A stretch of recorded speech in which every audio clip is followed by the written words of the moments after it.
Remarkable journey, to say the least. Dr. Ileana Smith, an administrator at Delaware Technical Community College, sat down with WBOC for an exclusive interview, and she tells us about the sights, sounds, and lessons learned from her trip to Cuba.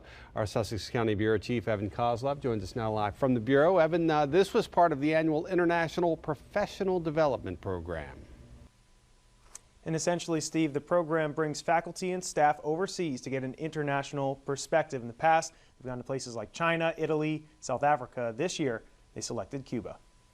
For Dr. Ileana Smith, her journey to Cuba didn't start last month or even last year. It truly began some 50 years ago. I escaped from Cuba by boat when I was 11 years old.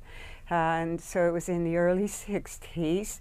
And I lived there through almost 5 years of Castro.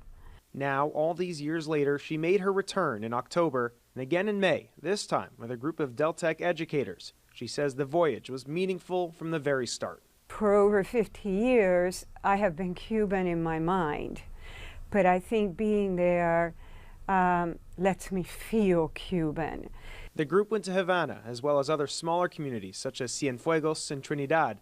And as we look through dozens of photos, she says one especially meaningful visit was to a Cuban elementary school. I wore that uniform before I left. So seeing that uniform on a little girl brought back a lot of memories. And Smith says she sometimes worries for these children.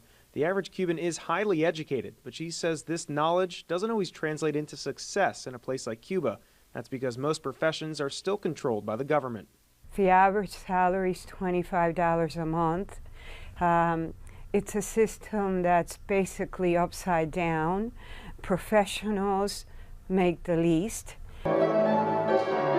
Meanwhile, she says it was immediately clear that the arts were a different story. She says it is a big emphasis in Cuban culture, as seen by this 12-year-old piano player.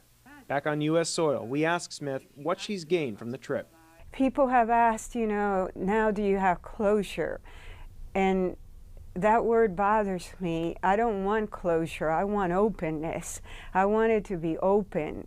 What I have is more wholeness. That and some memories to last a lifetime. Now, Smith says changes are happening in Cuba, just very slowly. In fact, she says that a number of businesses have popped up. They are only the smaller businesses, though, because the larger ones are still owned by the government. Reporting here in the Bureau, this is Evan Kozlov. Back to you. All right, Evan, thank you. Excellent piece, excellent interview. WBOC also spoke with Lisa Peel, another DelTech educator who was on that trip.